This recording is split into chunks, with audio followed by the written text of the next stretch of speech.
Broadcasting live from the studios at WLKL 89.9 The Max Alternative, the sports show that puts you in the know about Lakers athletics. This is Lakers Live with Chet Novak.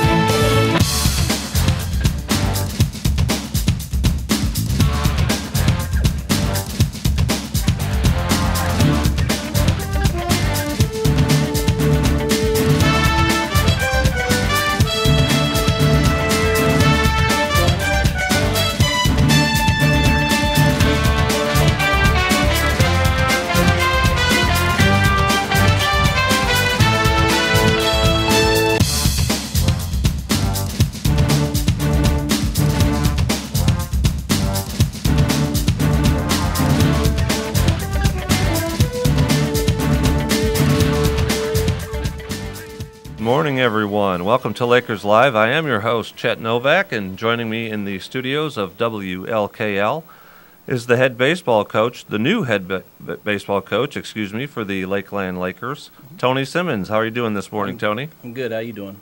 Okay. I've interviewed you a few times at basketball games. We have a little extra time here.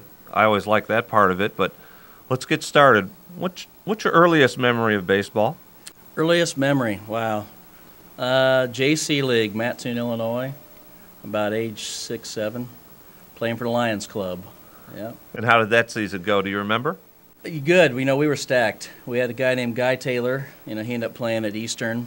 Kenny Gagnon, who played on the '88 team that went to the World Series here, he was on that team. And we had a bunch of other really good players. We won the league that year, so it was a lot of fun. My dad was coach, so that's why I got to play at age 6, because it was kind of an 8 through 10-year-old league, and I was able to play at an early age, so I really enjoyed it.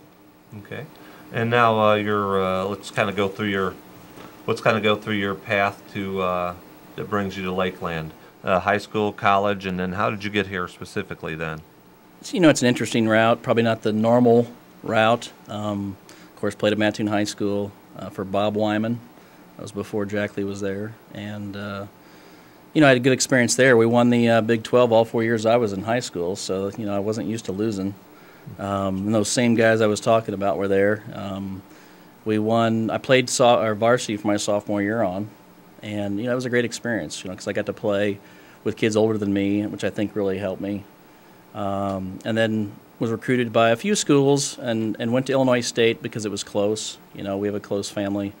And the gentleman, Duffy Bass, who was the coach at the time there, he showed more interest than anybody else, so it always feels good to have people interested in you. So went to Illinois State, and, I had a good experience there. Duffy Bass did retire after my freshman year, so I had a new coach come in, and I almost transferred back to Lakeland after the freshman year. Creek really wanted me to, and I came really, really close, but the coach met me, the new coach, Jeff Stewart, and talked me into staying. So I ended up staying there all 4 years and had a good experience. I had got to play all 4 years there, started all 4 years, and enjoyed that experience. And when I got out, I went as far away from baseball as I could, and ended up getting married and went to Oregon and built log homes, so very different route, like I said. And then came back about 3 years ago to Mattoon, just wanted to get my kids. I have 3 boys. And, my mom and dad had never seen my little kid, the littlest one. And we just said, we don't want to live this way. We want to come back. So we moved back, and Mattoon's all about baseball, So just came back, and I didn't really know what I wanted to do when I came back, and kind of just for the first year or two didn't do much and coached baseball, and then just kept having more people wanting me to help their kids hit.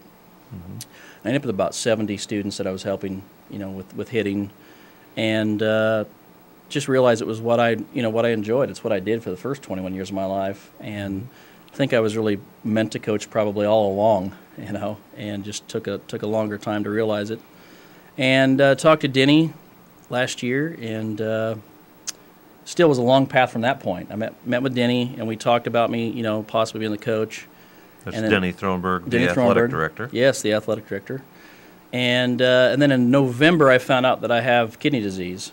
So not really knowing what kind of, there's different parts of the kidney disease, different kinds of kidney disease, and I told Denny I need to pull out because I need to figure out what's going on here. So in about February, we kind of got a hold of what I have and then found out I will need a transplant eventually, but my mom and my wife both were tested, and they're both a match for me.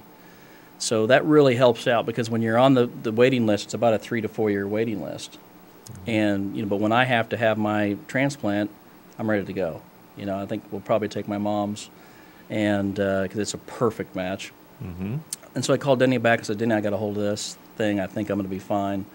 And he said, well, we've offered it to one person, who was a coach in the conference. And he says, but I don't think it's going to work because we don't have the right position for him from a standpoint of teaching or whatever it was.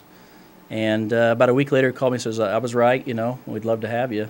And here I am, So it was a different path. I didn't graduate from college, play baseball, go on, become an assistant, work my way through it, in that manner at all. And it's kind of funny when I meet some guys this summer when I was recruiting, they'd say, well, where were you at before? And I said, I wasn't anywhere before. And they kind of look at me kind of strange, like, how'd you get that job? But I think Denny was, looking back at my playing experience, a lot of times, a lot of junior colleges didn't play in the D1 level. I think my experience that I played at and how I played the game is what Denny was looking at. So, but I'm enjoying it. So here we are, And so